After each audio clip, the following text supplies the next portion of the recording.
Jonathan, you ready? You ready, folks? Order! I call Secretary Matt Hancock to make a statement. Secretary of State for Health, Matt Hancock. Mr. Speaker, with permission, I'd like to make a statement on coronavirus. We're nearing the end of such a tough year, where the British people have united and had to make so many sacrifices for the common good. And I know the whole House and the whole country has been cheered by the progress that we've seen in the last few weeks, which means that we can now roll out the vaccine programme that will ultimately set us free, Mr. Speaker. I can tell the House that today the NHS has begun its vaccination through GPs in England and in care homes in Scotland. And day by day, we're giving hope to more people and making this country safer. It's life-saving work. However, it will take time for its benefits to be felt far and wide. So we must persevere, because the virus remains just as dangerous as it has always been. The average daily hospital admissions are up 13%. The latest figures show that the average daily cases have risen by 14% in the last week. And as before, this rise and this spread is not even across the country. We're seeing a sharp rise in South Wales, in London, and parts of the east and southeast of England. This is a trend we're also seeing in other parts of Europe, in countries like Sweden, where nearly all the intensive care beds in Stockholm are currently in use, and Germany, where they've had to announce tougher new restrictions over the weekend, and the Netherlands, who today have announced further measures. Until we can vaccinate enough vulnerable people and ensure they get the second dose so that they're protected, we must act to suppress this virus. Our strategy throughout, as set out in the winter plan, has been to suppress the virus while protecting the economy, education and the NHS until the vaccine can make us safe. And today, Mr. Speaker, I'd like to update the House on the latest steps we're taking on this mission. First, I'd like to update the House on a new development about the virus itself. Over the last few days, thanks to our world-class genomic capability in the UK, we have identified a new variant of coronavirus, which may be associated with the faster spread in the southeast of England. Initial analysis suggests that this variant is growing faster than the existing variants. We've currently identified over 1,000 cases with this variant, predominantly in the south of England, although cases have been identified in nearly 60 different local authority areas, and numbers are increasing rapidly. Similar variants have been identified in other countries over the last few months. We've notified the World Health Organization about this new variant, and Public Health England is working hard to continue its expert analysis at Porton Down. Mr. Speaker, I must stress at this point that there is currently nothing to suggest that this variant is more likely to cause serious disease, and the latest clinical advice is that it's highly unlikely that this mutation would fail to respond to a vaccine. But it shows we've got to be vigilant and follow the rules, and everyone needs to take personal responsibility not to spread this virus. Mr. Speaker, the first formal review of tiering decisions is taking place this Wednesday, 2 weeks after the new rules came into force. However, I need to tell the House that over the last week, we've seen very sharp exponential rises in the virus across London, Kent, parts of Essex and Hertfordshire. We do not know the extent to which this is because of the new variant, but no matter its cause, we have to take swift and decisive action, which unfortunately is absolutely essential to control this deadly disease while the vaccine is rolled out. In some parts of these areas, the doubling time is around every 7 days. This isn't just about rising rates among school-aged children anymore, but in all age groups, including the over 60s. And we know from painful experience that more cases lead to more hospitalisations and, sadly, the loss of more of our loved ones. Hospitals across the capital, Essex and Kent, are already under pressure, and we know that this doubling of cases will be mirrored in hospital admissions, and it only takes a few doublings for the NHS to be overwhelmed. Our NHS is straining every sinew to cope with the pressures, as they always do, but if cases continue to double, even they will be overwhelmed. So we must act now to shift the curve, because when the virus is growing exponentially, there is not a moment to spare. We're therefore acting ahead of the formal review date. I'm very grateful to colleagues at Public Health England, NHS Test and Trace and the Joint Biosecurity Centre, whose surveillance of this virus means that we can act very rapidly when a problem arises. We've therefore decided to move Greater London, the south and west of Essex, which includes Basildon, Brentwood, Harlow, Epping Forest, Castle Point, Rochford, Malden, Braintree and Chelmsford, along with Thurrock and Southend-on-Sea borough councils, and the south of Hertfordshire, which means Broxbourne, Hertsmere, Watford and the Three Rivers Local Authority, into Tier 3, which is the very high alert level. This means that people can only see friends and family they don't live with or are in a support bubble with in outdoor public places and, of course, in line with the rule of 6. Hospitality settings must close, except takeaway and delivery, and people should avoid travelling outside their area and reduce the number of journeys they make wherever possible. Now, I know that this is difficult news, and I know that it will mean plans disrupted, and that for businesses affected, it will be a significant blow. But this action is absolutely essential, not just to keep people safe, but because we've seen early action can help prevent more damaging and longer-lasting problems later. Mr. Speaker, these restrictions will come into force at midnight on Wednesday morning, because when the virus moves quickly, we must move quickly too, and we must take the actions that are not necessarily easy, but are effective. We'll continue to stand with those who are most impacted through our furlough scheme and support for the self-employed. We've already begun to surge mobile testing into these parts of London, Essex and Kent, and we're extending community testing too. In addition, I can tell the House that this weekend, as part of our expansion of community testing, we're extending it to 67 local authorities across England, and further, today we'll be publishing a guide for colleagues to promote, support and champion local community testing and contact tracing.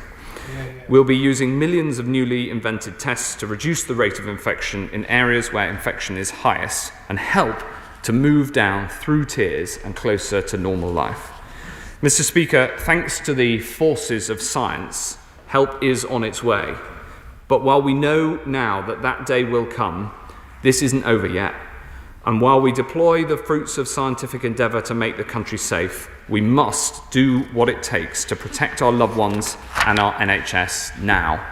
I know these steps are hard, but we must not waver as we enter the final stretch, so that when we look back on this time of crisis, we can all say that we played our part.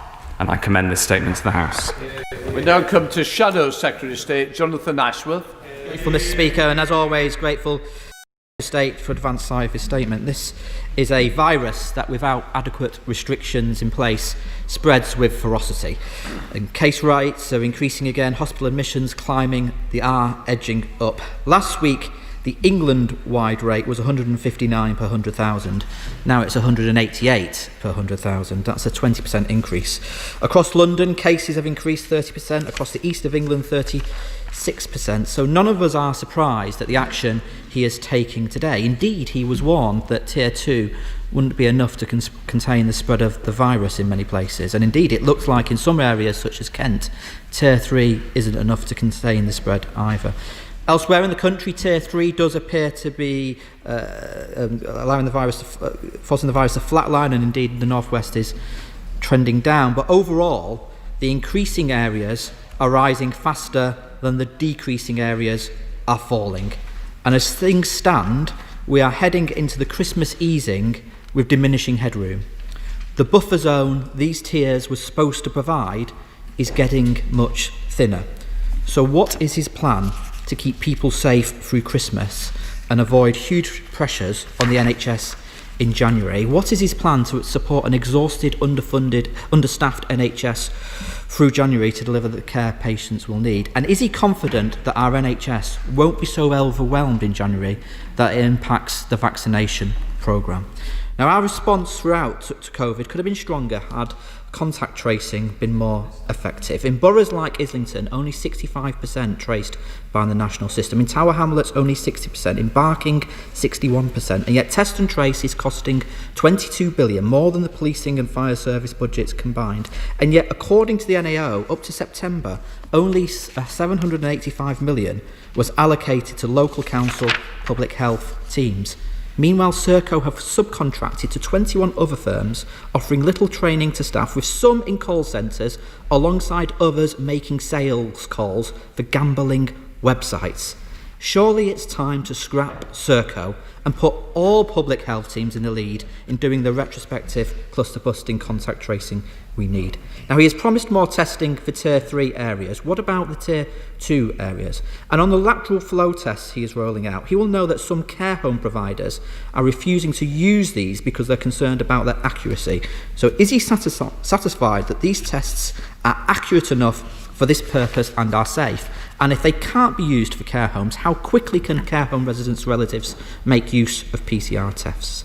Now, he often praises Liverpool, but isn't the biggest lesson to draw from Liverpool that people still struggle to isolate if they haven't got the financial means to do so?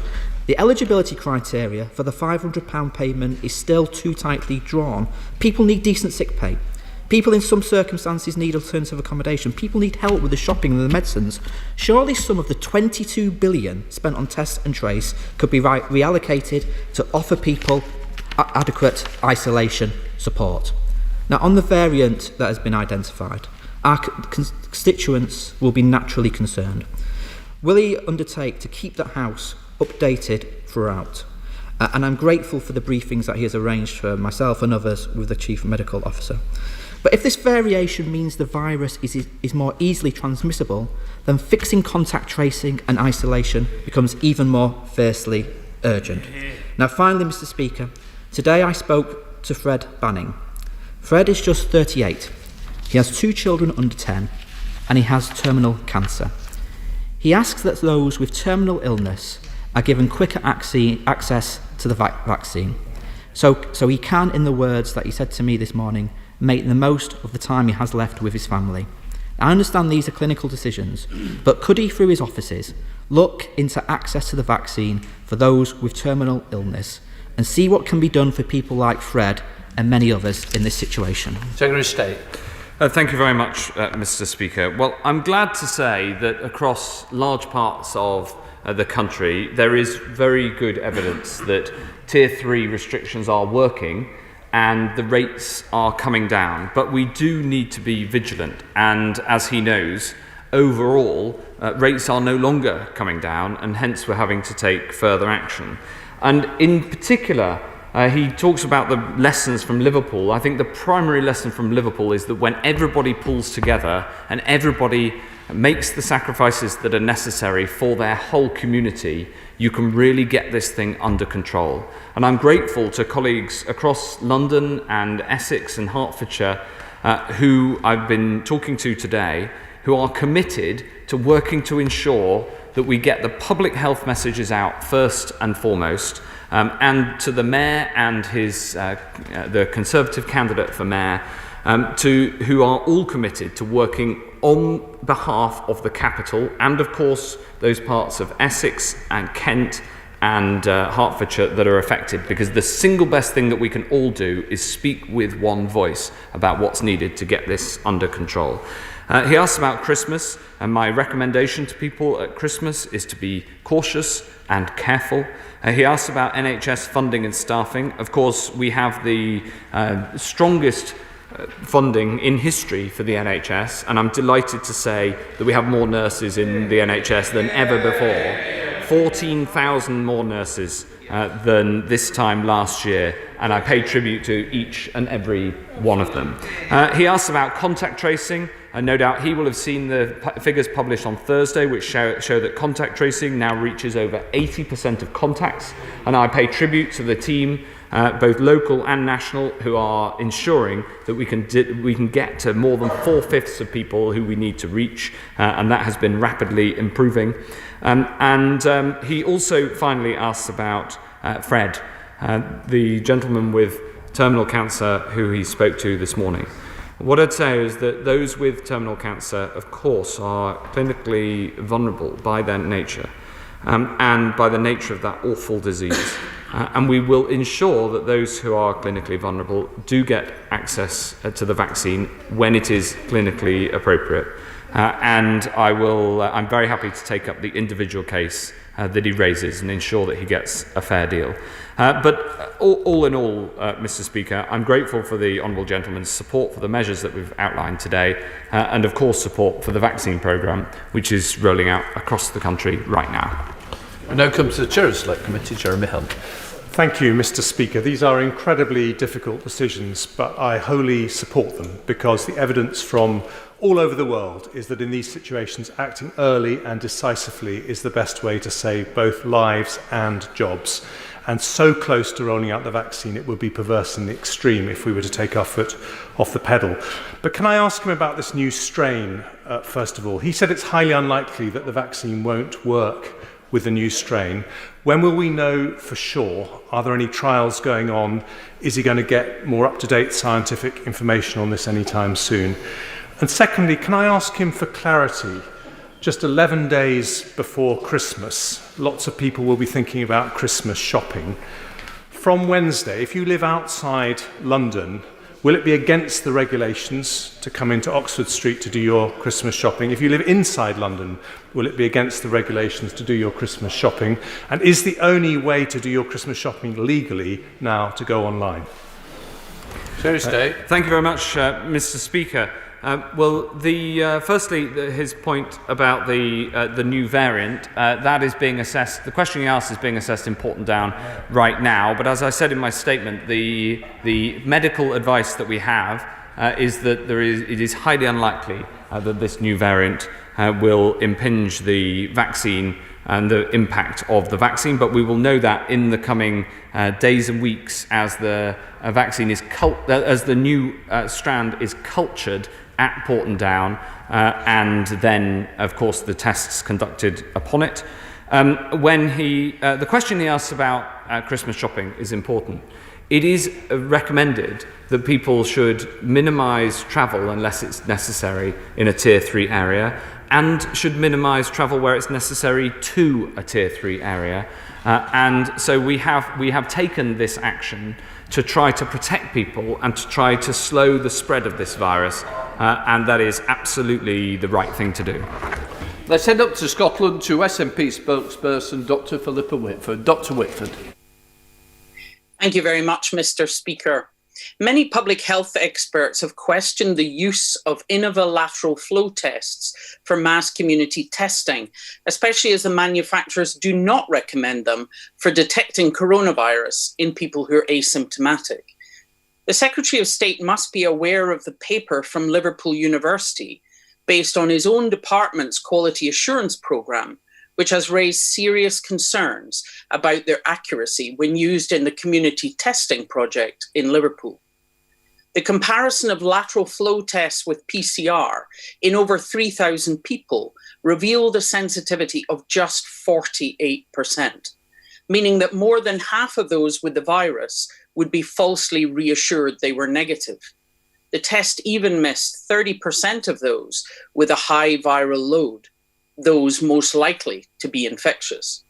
I understand the wish to use quick tests for case finding, but surely he should now delay rolling them out to 67 other local authorities and not proceed with plans to spend £43 billion for a test which is so inaccurate. Would it not be better to focus funding on easier and quicker access to PCR tests? With more than half of all positive cases being missed, does he accept that despite the proposal by Baroness Harding, these tests cannot be used to release people who are contacts from isolating? And on the basis of this study, the Liverpool Health Protection Board have abandoned plans to use lateral flow tests to check visitors to care homes. So will he be recommending that local authorities and providers return to PCR testing for care home staff and family visitors to reduce the risk to the most vulnerable residents?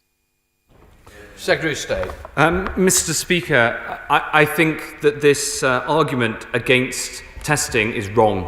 I think that we should test, and that's what we're doing on this side and this government. And we're working very closely with the government in Scotland, from the same party that she represents, to make sure that we use testing as widely as possible to find people who've got this virus. And yes, of course, different tests have different characteristics. And the lateral flow tests find around 70% of those who are infectious. And that means that if you test people who wouldn't otherwise have been tested, you find the positive cases, you can get them to isolate, and you can break the chains of transmission. So I would just strongly urge her to go back, to study the details, and to back the testing programme that we have in this country. Ian Duncan-Smith. Mr. Speaker, I fully recognise my right honourable friend's serious dilemmas. It's not an enviable position. But the application of Tier 3 to London raises some questions. In my borough, I had long conversations with public health and the hospitals, and they maintain the infection rate is almost exclusively now amongst school children and then secondary school children, and passing on to their parents, those two least at-risk groups. And so the hospitals are not overcrowded with spare beds in the ICUs, and also very low level of COVID patients in the hospitals. The question I ask him, therefore, is Tier 3 will hammer down on the one area that does control what happens, which is in hospitality. And the key area here, surely, is that in doing that, they will shift back to their homes. And it is that area where we would worry about with off-licenses selling alcohol late in the evening. Can he try and seek some kind of flexibility within this so it targets better the real risk and doesn't just hammer those that have been doing the right thing? We're always open to finding new ways that protect the economy as much as possible to bring this virus under control. And I share that my right honourable friend's desire to get this under control and keep it under control until a vaccine can make us safe. But unfortunately, this is no longer just a problem in Waltham Forest and North East London amongst school-age children, which it has been until the last week's data. The case rate amongst the over 60s in Waltham Forest is now over 250, and we're seeing rising over the last week, and we're also seeing rising admissions to hospital. So whilst I have a huge amount of sympathy for everybody affected by these decisions in Waltham Forest, it is absolutely essential to get this under control now in order to protect the NHS from being overwhelmed in the future. And it is the inexorable link from cases now to hospitalisations in the future, and sadly to deaths, that we must break by using the vaccine, and we must bring down by the use of testing. But until we can have that vaccine fully rolled out and people to be inoculated by having had their second dose, and until enough vulnerable people have had that second dose and therefore become inoculated, unfortunately measures like this are necessary. David. Thank you, Mr. Speaker. The Health Secretary is fully aware that hundreds of thousands of jobs have been lost during the pandemic, which continues to hit our economy. This means a vast number of families and individuals are diving into hardship. Having no heating and no hot water is what many residents across our country will face this Christmas as they visit food banks.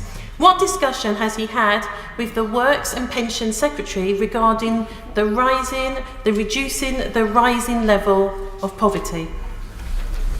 Mr. Speaker, we're trying to support the economy as much as possible through all these difficult decisions, and the extraordinary levels of financial support are part of that, including the furlough scheme, now extended to the end of March.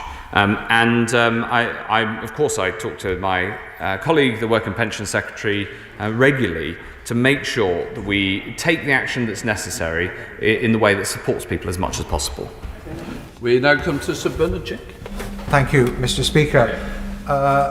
May I thank my right honourable friend for his statement, albeit that it contains a lot of very grim news about the virus itself and about the effect on many areas, though it will be greeted with considerable relief in Harwich and Clacton and Colchester and Uttlesford, where the virus rates are much lower and we'll stay in Tier 2. But isn't the message now that we stay in Tier 2 or go down a tier much more by our own efforts, by the efforts of local authorities with the support of NHS Test and Trace, to make sure that we support those who have to isolate, that we've tracked down and traced those who are spreading the virus, because by doing this and by compliance and forbearance, we can reduce the spread of the virus and we can help defeat it so that we can get down the tiers. Yes, Mr. Speaker, my right honourable friend is absolutely right that it is in the hands of local authorities and local communities to try to keep this virus under control. And I'd say to everybody in Harwich and people across the southeast and the east of England who haven't gone into Tier 3 today, that we all still need to work together and be vigilant and effectively do everything we can to stop the spread of the disease, because so many people are asymptomatic. About a third of people are asymptomatic, never have any symptoms, but can nevertheless spread the disease. I'm very grateful to my right honourable friend for the work that he's done in giving me ideas to bring forward this pact to support colleagues to help in this effort, because the links between the national system and the local authorities are getting stronger all the time, and I want colleagues also to be able to play our part, especially as those of us who through our campaigning know our communities well, to get into communities to spread the message that if we all stick by the rules and if we get the testing in and the contact tracing in, then we'll be able to keep this under control. Let's head to Devon with Ben Bradshaw. Ben Bradshaw.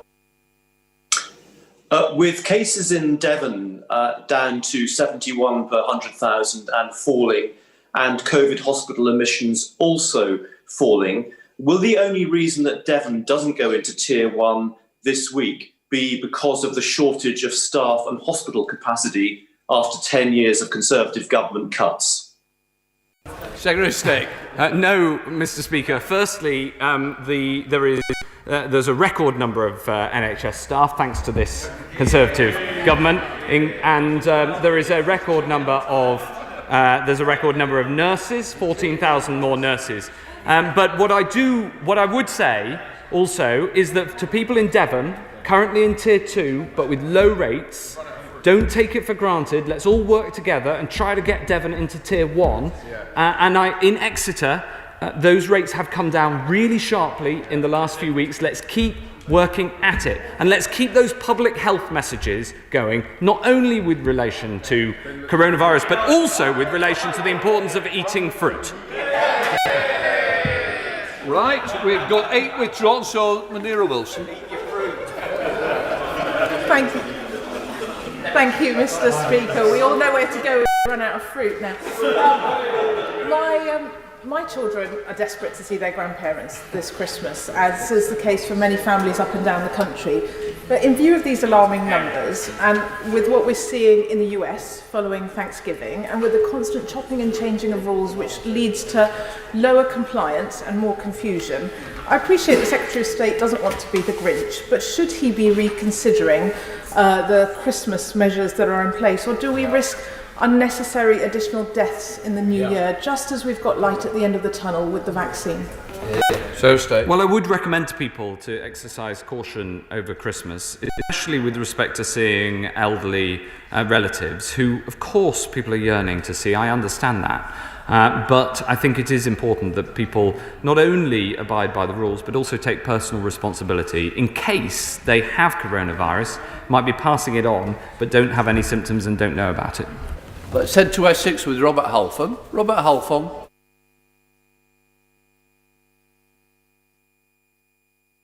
My right honourable friend will know I've supported the measures, all the measures that have been put in place, and I've put my faith in the government and the scientists and medical officers. However, I've real worries about Harlow and Essex being put into Tier 3, as local hospitality businesses are really struggling and on their knees. I'd be grateful if my right honourable friend could explain how further restrictions will curb the disease, given that cases increased in Harlow during the second national lockdown. I understand that the virus recently stabilised in Harlow, and there have been no rates of increase in the over 60s in the last week. Further to this, the overall increase in cases in Harlow is 12% against a regional average of 40%. So I ask my right honourable friend to consider keeping Harlow in Tier 2. Thank you very much, Mr. Speaker. Well, unfortunately, cases are rising in Harlow and in the districts of Essex and Hertfordshire nearby, and so we do have to take the action that we do. What I'd say to my right honourable friend, who is an incredible champion of Harlow and of his local community, is let's work together to get this down, and let's work together to get this done, and let's work together to try to get Harlow back into Tier 2 as soon as possible, not just to save lives, and to protect the NHS in Harlow, but to give people their livelihoods back too. Jim. Thank you, Mr. Speaker, and thank the Secretary of State for his update and keeping us okay with what's happening in relation to COVID. As a type 2 diabetic, I will take my vaccine when the time comes for me to take it and make sure everybody else gets it before I do. But could the Minister outline the response from the medical community as to the reactions to the vaccination and the safety of these drugs for those who feel, in some cases, that it's been rushed through? On the contrary, Mr. Speaker, all of the safety checks that are necessary have been carried out, and we continue to monitor the rollout of the vaccine throughout the UK, and the MHRA have done a terrific job at doing that and continue to do so. For instance, my team and the MHRA were having an update assessment on Saturday morning to check the progress of the first week's rollout, and I'm delighted to say we're able to keep doing that, and I would just say to him and to everybody else who wants to see the impact of the vaccine, look at the faces of those who've had their first dose and how pleased they are to have had it and to be able to get that step closer to protection from this awful disease. Thank you, Mr. Speaker. I note that Essex and Hertfordshire have been split into two, partly Tier 2, partly Tier 3. However, Greater London has been treated as one. In central London, our cases are significantly below the national average. And whether this House likes it or not, central London is the powerhouse of our national economy. Can my right honourable friend tell me why London has been treated differently from Essex and Hertfordshire? Thank you very much. Mr. Speaker, as you know, we look in great detail and at granular level at the geographies that these restrictions have to cover. And unfortunately, central London case rates are rising. And we know that if an area is surrounded by other areas where there are significant increases, then those tend to move into an area if it's left out of a set of restrictions. I understand, of course, the impact on the economy, but the very clear public health advice was that London should move together because all areas of London are seeing an increase in rates, and we need to stop that. Let's head up to Greater Manchester with Tony Lloyd. Tony Lloyd. Thank you, Mr. Speaker. The Health Secretary seems to answer rather dogmatically to the Honourable Lady for Central Ayrshire about the lateral flow test. Can I say to him that it does seem reasonable that as a diagnostic for people to self-isolate, it has validity, but with a very high false negative. Is he seriously recommending this is the first line of defence for people going into our care homes? Because if it is, I think it's a very dangerous proposition on his part. Thank you very much. I think that it is important that we use the right tests in the right circumstances with the right other conditions. So, for instance, there is very clear visitor guidance, of which testing is one part, but PPE is another critical part. And so the nuanced question that he asks, I think, is an entirely reasonable one.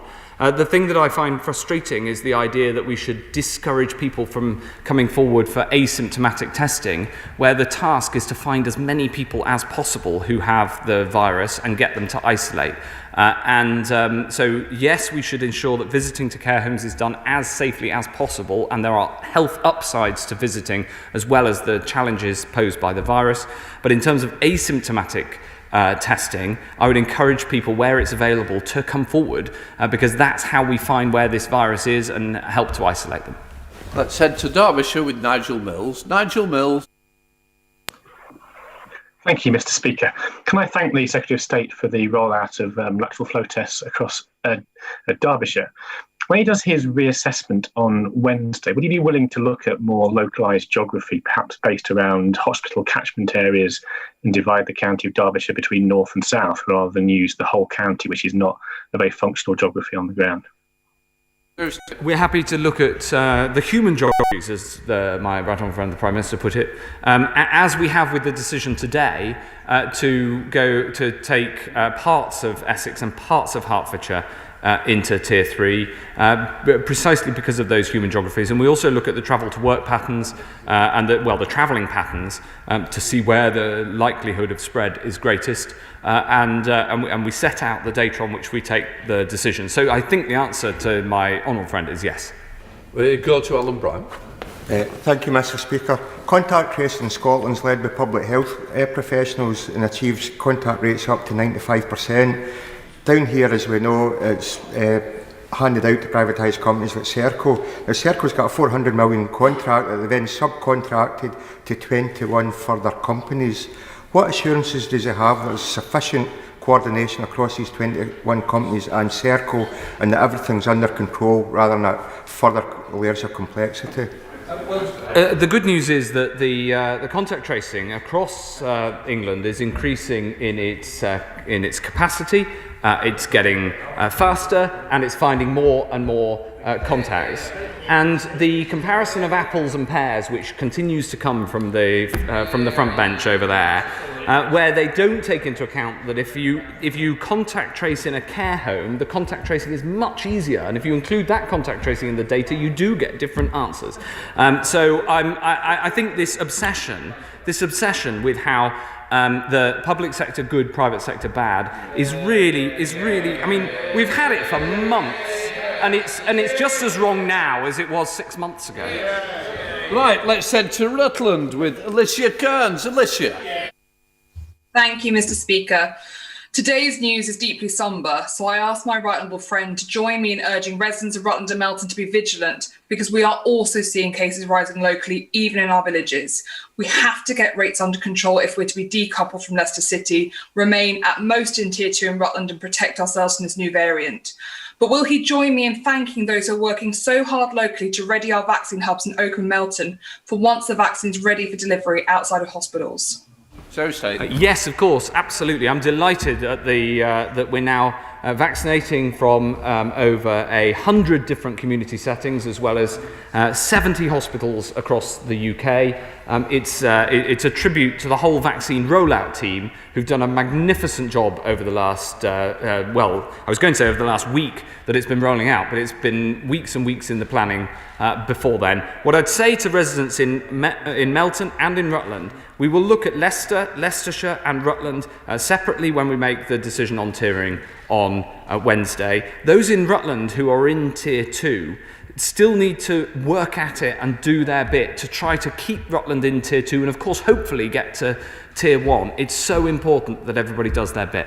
Stephen Doherty. Thank you, Mr. Speaker. The Secretary of State has rightly set out a very stark picture today, not only on that variant, but also of the growing pressures and the pressures that are likely to come on our NHS at this critical time. Would he therefore agree with me, particularly given the crucial supply chains for the vaccine, of PPE, of the 40 million packages of medicine that go back and forth between ourselves and the EU every month, that the talks must continue and that we must not end up in a no-deal outcome, which would be absolutely devastating at the most critical time for our NHS and our country? Well, the Prime Minister is working hard to see that if we can achieve a deal. I hope that there's movement from the European Union so that we can achieve that, but we are ready for any outcome. Nikki Egg. Thank you, Mr. Speaker. And I am obviously very disappointed by the news today that London's going to Tier 3, but having seen the data, having spoken to PHE in London and the hospitals in my constituency, I am fully aware of the threat that this awful virus continues to provide to all of us. And I know that hospitality in particular have done so much to become COVID secure, but sadly, we are where we are. And as I think of our hospitals and the amazing job that our NHS staff are doing day in, day out, night in, night out, and I know the acute hospital trusts in my constituency are handling COVID cases from across London. One of the major concerns that they have raised with me is the length of time that staff must isolate after a positive COVID contact. And I understand that lateral flow testing in hospitals allows staff to return to work safely after 5 days rather than 14. Mr. Speaker, can my right honourable friend confirm that the rollout of the lateral flow tests will be prioritised in hospitals where cases are increasing? Yes, Dave. The short answer is yes, we are rolling out lateral flow testing to find asymptomatic cases in hospitals right across England. And we're always looking for ways to reduce the burden of isolation needed for positive contacts. But can I just also pay tribute to my honourable friend's leadership? These are difficult decisions, and it is difficult to explain to people why these measures are necessary, given the impact that they have. But she's quite right to do so, and her analysis of the best way of London coming through this is by presenting a united front and all of us working together to get the case rates down. That's how we will best get through this together. Charlotte Nichols. Thank you, Mr. Speaker. Christmas is often the busiest period for many businesses, particularly in sectors like retail and hospitality, and the uncertainty created with tiering arrangements chopping and changing at days' notice has made trading incredibly difficult, even for those places currently allowed to stay open. What support will be provided to businesses affected by the tier system in the months ahead to ensure that any closures mandated by his department over this vital trading period do not leave their doors closed permanently? Yes, we want to support businesses as much as we possibly can, and the support that's available and the record sums has been outlined by my right honourable friend, the Chancellor, and that of course will be available to businesses as we go into Tier 3. Simon Fell. Mr. Speaker, we're delighted to have the first vaccinations rolling out in Furness this week. But what we know is that information is really key to understanding and tackling this virus. So with that in mind, would my right honourable friend give some consideration to adding data on the number of people by cohort who've been vaccinated on the government's coronavirus website, but also the number of people who've been infected by this new variant of the virus? On the question of the data on the number of vaccinations done, of course we will be publishing data on the number of vaccinations, and I think that is important. Meanwhile, let's all keep getting out there, making the case that the best way to keep you and your loved ones and your community safe is to get vaccinated when the NHS calls. Let's head right to Manchester with Barbara Keeley. Barbara Keeley. Thank you, Mr. Speaker. Self-isolation is crucial to breaking chains of transmission, but too many people cannot afford to self-isolate when asked to do so because of the loss of earnings this will mean. In Salford, only 389 out of 1,760 applications for self-isolation payments have been successful today, meaning many people are not getting the support they need. Will the Secretary of State now agree to providing everyone asked to self-isolate with the financial support which guarantees they won't be worse off because they have done the right thing? Well, the principle that she outlines is exactly the one that we're working to, and the £500 self-isolation payment for those on low incomes is a very important part, and I'm glad that hundreds of people in Salford have been able to reach it. Thank you, Mr. Speaker. May I thank my right honourable friend very much for his statement. I fully understand the difficulties which he faces. He will know that I'm the member for West Dorset. It is a very rural seat. Part of the West is 55 miles away from the commercial centre of Bournemouth, which is the driving force between our tiering in rural Dorset. We have consistently maintained low numbers of cases, and on Friday we just had one person in our county hospital. Can I ask my right honourable friend that whilst I understand full well he's had to consider the increase of tiering for different places in the United Kingdom today, that he will also, for Wednesday, consider the reduction of tiering to Tier 1 where that is indeed appropriate, as I think Dorset is? Mr. Speaker, I will look at it extremely closely after my honourable friend's entreaty. I have been noticing that both in West Dorset and in Bournemouth, the number of cases has been coming down. I would say to everybody, stick at it, stick at the rules, and do everything you can to reduce the number of transmissions, and that's the most likely way of getting into Tier 1. Your call. Speaker, it's 12 months since the World Health Organization told us this was a pandemic, and yet Multiple schools in Southwark who've had cases of COVID have still never had any contact from the government's tracing system, including one college who've had 20 cases since September. In the face of this new, faster spreading variant, will he finally fix contact tracing or continue to leave teachers picking up the pieces, having to work weekends, the public to pick up the bill, whilst ministers' mates pick up the multi-million-pound contracts that continue, as today shows, continue to let us down? If he's got an individual case of a school in that situation, then if you could let me know, then we'll sort that out, because in general the links between local directors of public health and the schools to tackle these sorts of problems are pretty good. Aaron Bell. Thank you, Mr. Speaker. I know the whole House was thrilled at those wonderful images last week of people receiving the vaccines, including at the Royal Stoke. They, like hospitals across the country, have been gearing up for that moment for months, and it was a really emotional moment for them. They, like the NHS in general, have got a lot of experience in delivering these vaccine programmes. So can my right honourable friend assure me that we will roll out this vaccine and any others that get approved as quickly as possible, as quickly as manufacturing allows? Yes, that's absolutely the goal, and I pay tribute to everybody at the Royal Stoke. It was wonderful to see some of the examples of those who've been vaccinated. Stoke is having a rough time of late, and we need to make sure we get the virus under control, but we also need to get that vaccine rolled out, not just in the city centre, but also in communities right across Stoke and Staffordshire.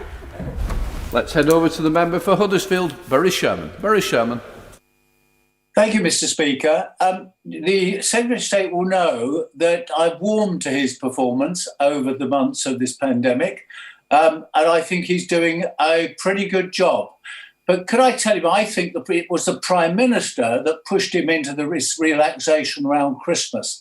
And can I warn him that my local hospitals, Huddersfield and Halifax, are preparing for an awful surge after Christmas at the very wrong time in January, February, when we do not want that kind of pressure.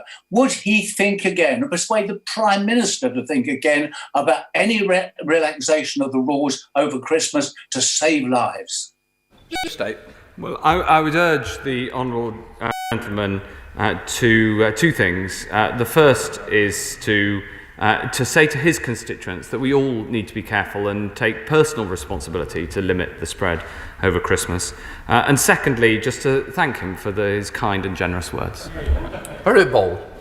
Thank you, Mr. Speaker. As someone who's always warmly appreciated the energy with which the Secretary of State has tried to prevent our hospitals, has successfully prevented our hospitals being overwhelmed, and has also backed this amazing vaccine which is now being rolled out. Could I ask the Secretary of State, in terms of the capacity in hospitals? I understand that social distancing requires actually fewer beds in hospitals at the moment, and will hospitals be able to add more capacity as the vaccine rollout is completed?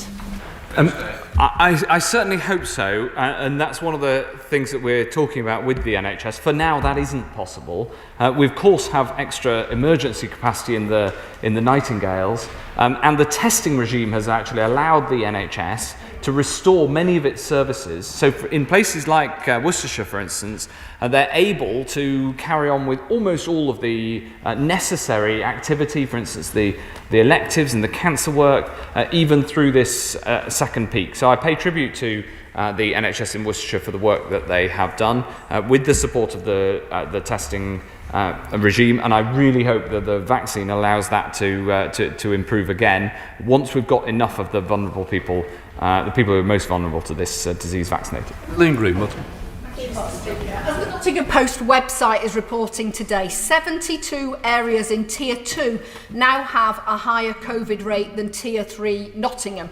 Since we came out of the national lockdown and went into Tier 3, our situation has improved on all 5 indicators used, but we still don't know whether the improvement is enough to allow us to move down a tier later this week. Will he spell out the thresholds that will be used, and will he commit to publishing the rationale for his decision making? Yes, the threshold. We've set out what statistics we look at, and we publish the statistics. I think Nottinghamshire has done, including Nottingham, have done a very good job in getting their cases down.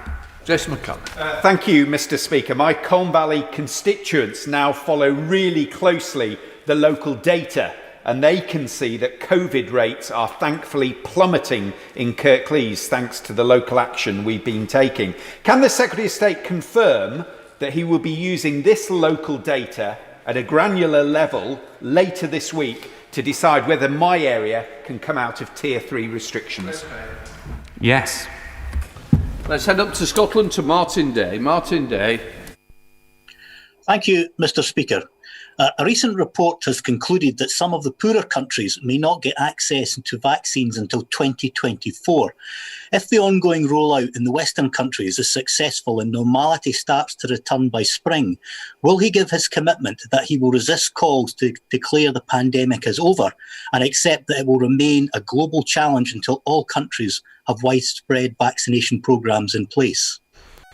Well, thanks to the strength of the UK, we have put more funding into the global vaccination effort than any other country in the world. I'm proud of that fact, and of course, we have to work together to ensure vaccines are available everywhere.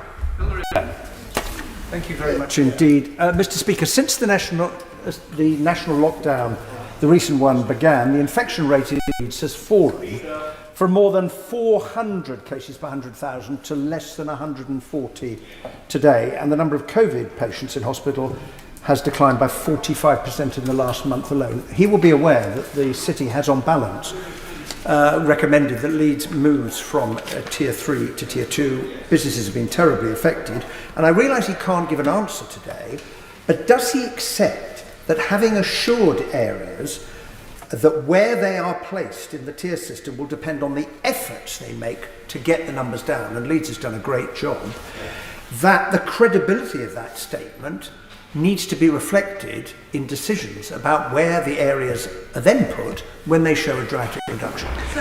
Madam Deputy Speaker, the Right Honourable Gentleman has made a typically wise intervention ahead of the decision making on Wednesday as to the wider tiering decisions for the rest of the country.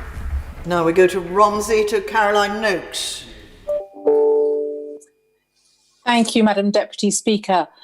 The Care Minister has today indicated that there are 12,500 retired GPs and nurses seeking to help with the rollout of the vaccination programme.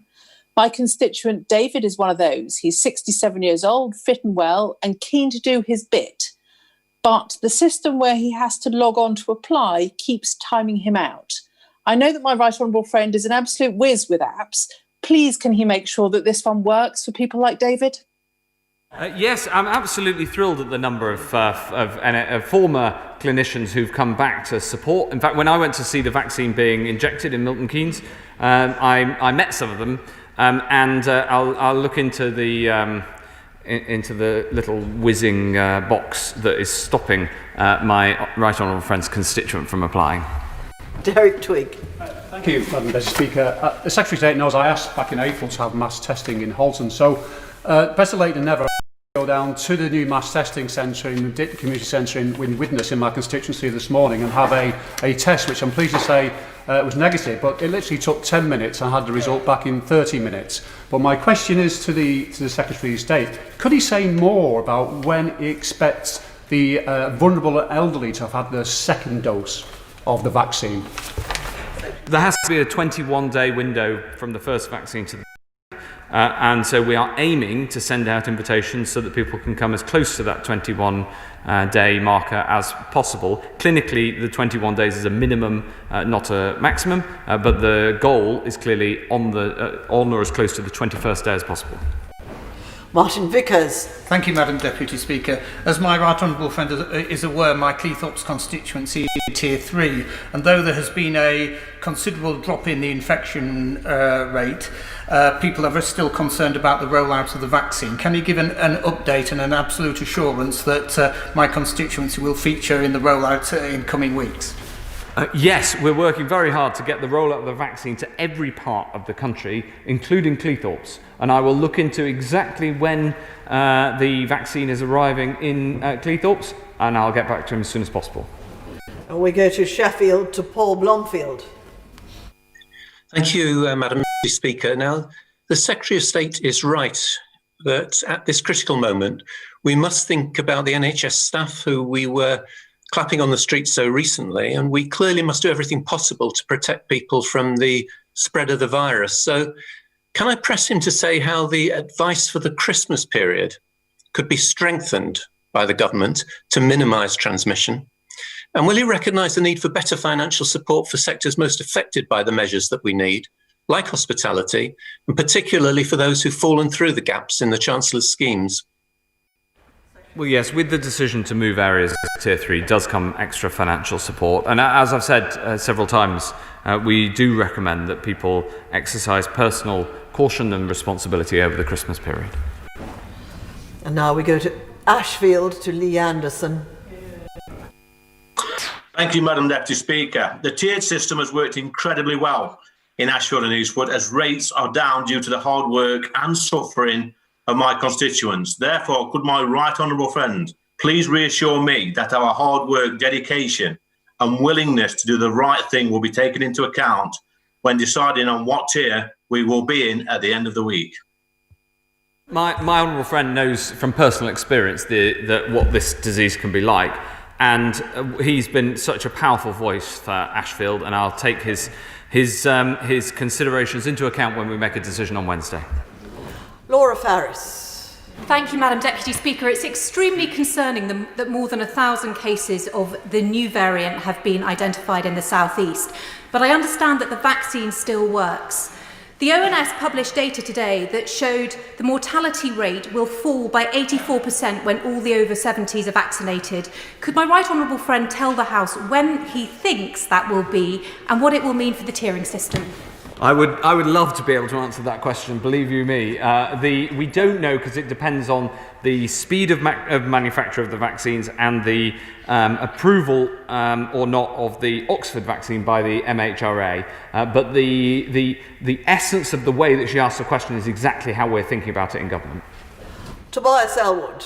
Thank you very much, Madam Deputy Speaker. Could I echo the request from my Dorset colleague for both Dorset and indeed Bournemouth to be considered to be moved to Tier 1. The stats actually mark this out, and the hospitality industry would be most grateful. Madam Deputy Speaker, 2020 has been the most testing of years. 2021 should be different because of that vaccine. My concern is letting down our guard for 5 days during Christmas could be very dangerous indeed. Could I ask the Secretary of State to review those conditions, which I think were put together some time ago, come back to the House and present an updated version so we don't begin the new year with a third wave? Thank you. I take my right honourable friend's views on this very seriously, and I would say to everybody in Bournemouth and across the country that the best way they can help their area come into a lower tier is by exercising personal restraint, not see the rules as something to push against, but rather to act well within them as much as is possible to ensure that this virus doesn't spread. Daniel Zeichner. Secretary of State talks a lot about test and trace, but far less about isolate. The Shadow Secretary of State made important points which I don't think were addressed by the Secretary of State. In my city, a couple of weeks ago, only 14 people had received a £500 payment. The reason people are not isolating is complicated. But what's gone wrong with the system? It really isn't working, is it? Yeah. Well, I'm glad to say that thousands of people are receiving the payment, and of course it is aimed at those on the lowest incomes who need the financial support in order to isolate. Jonathan Gullis. Thank you, Madam Deputy Speaker. Stoke-on-Trent has now seen our case rate drop to below 300 per 100,000 and boasts one of the highest testing rates in the West Midlands. The additional lateral flow test from the government, adding to the impressive work by Stoke-on-Trent City Council, means we can test up to 25,000 people now per week.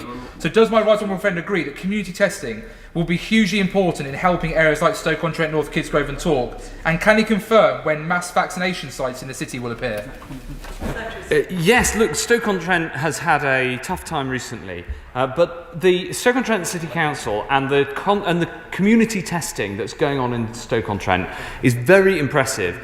And what all of us as MPs can do is lean into that and to help support the council and the military and others in delivering that testing in our communities. And we've set out details of how we can all do that today so that every single one of us can play our part. Andy Slaughter. Thank you, Madam Deputy Speaker. Can I return to the vaccination of those with terminal illnesses? The wife of one of my constituents, aged 70, with stage 4 bowel cancer and receiving palliative care, contacted me at the weekend. If his only priority is being 70 and extremely vulnerable, he's in the 4th cohort for vaccination. The terminally ill should be in the 1st group. Will the Secretary of State make that change? And will he give a timescale for each of the 9 priority groups for receiving the vaccine? Well, the honourable member asks a very sensitive and reasonable question, and of course it's right that we follow the clinical guidance in terms of the order of priority, and we should, which does include those who are clinically extremely vulnerable to this disease. On the timescales, I'm afraid the answer is the same answer to him as to my honourable friend, which is that we don't know, because it depends on the speed at which the manufacturers can produce this vaccine. Faye Jones. Thank you, Madam Deputy Speaker. Last week I was absolutely delighted to see the vaccine rolling out across Brecon and Radnorshire. I'm hugely grateful to the Vaccine Task Force and the thousands of volunteers who have bravely stepped forward to take part in the trials, including, and I declare an interest at the same time, my dad. Can my right honourable friend confirm that the vaccine has undergone months of rigorous trials and that work continues to ensure that other vaccines can be rolled out as quickly, but most importantly, as safely as possible? Absolutely. My honourable friend puts it exactly right. We're working very closely with the Welsh NHS to deliver the vaccine right across Wales. And may I just pay tribute to my honourable friend's father, who continues to play a leadership role in his community by stepping forward for one of the trials. West Streeting. Thank you, Madam Deputy Speaker. Mass testing in schools is something we've repeatedly called for in order to make sure that they can open safely. And I welcome the fact the government is rolling out mass testing, but can the government go further to ensure that schools can reopen in January and stay open?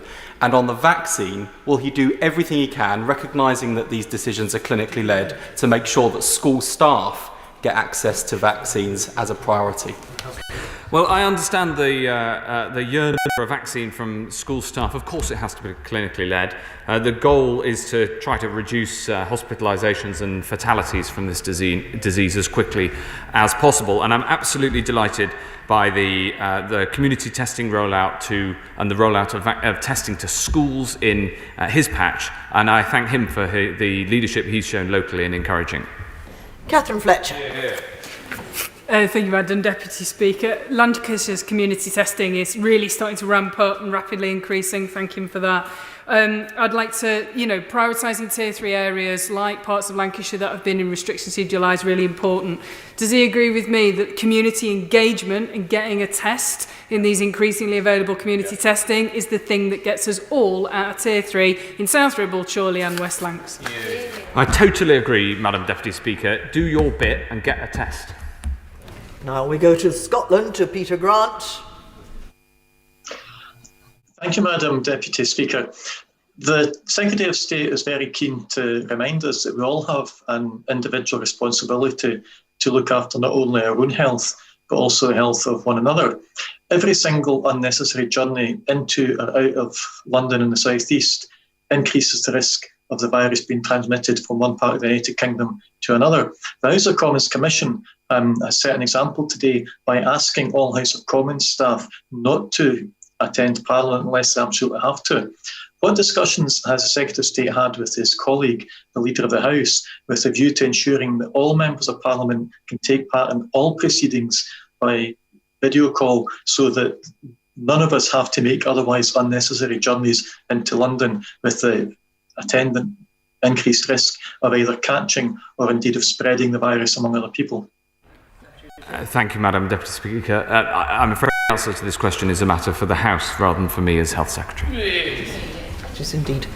Andrew Bowie. Thank you very much, Madam Deputy Speaker. Can I take this opportunity to wish my right honourable friend and the entire ministerial team at the Department for Health a very happy Christmas. I hope that they are able to have some respite over the festive period. I think out of everybody in this place, they have deserved it more than anyone. Obviously, it's brilliant to see the Pfizer-BioNTech vaccine being rolled out as it is, but people are waiting to see the Oxford-AstraZeneca vaccine come down, not least because it's cheaper, quicker and easier to distribute. Does he have any indication of when that vaccine might be getting approval and coming on stream?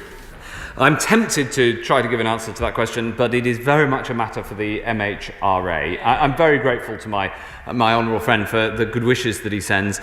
In the department these days, we no longer say at the end of a week, I hope you have a good weekend. We say, I hope you have a weekend. And likewise, I take his hope that we have a happy Christmas. Frankly, I hope I get a Christmas. Toby Perkins. Thank you, Madam Deputy Speaker. Pubs in Tier 2 areas are very heavily regulated environments. In Tier 3, they're completely closed. Nothing like the same restrictions are in place on public transport, in retail shops, in care homes and other areas where we've seen much more of a spread than there is within the pubs. So will the Health Secretary consider, rather than just shifting areas from Tier 2 to 3 when Tier 2 clearly isn't working, actually rethinking his whole approach so that we see the pub sector given the support that it needs because it actually is a much more regulated, much safer environment than many of the areas that the government haven't regulated.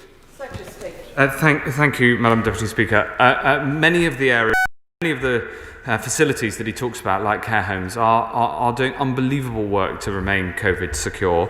Look, I understand the impact of this on hospitality, and I love the hospitality businesses of our country. I love going to pubs. But unfortunately, we need to tackle this virus, and it does mean the necessity of some very difficult decisions. Now we go to Essex, to Stephen Metcalfe. Thank you, Madam Deputy Speaker. As I'm sure my right honourable friend will appreciate, this news will be a bitter blow to people across Basildon and Thurrock.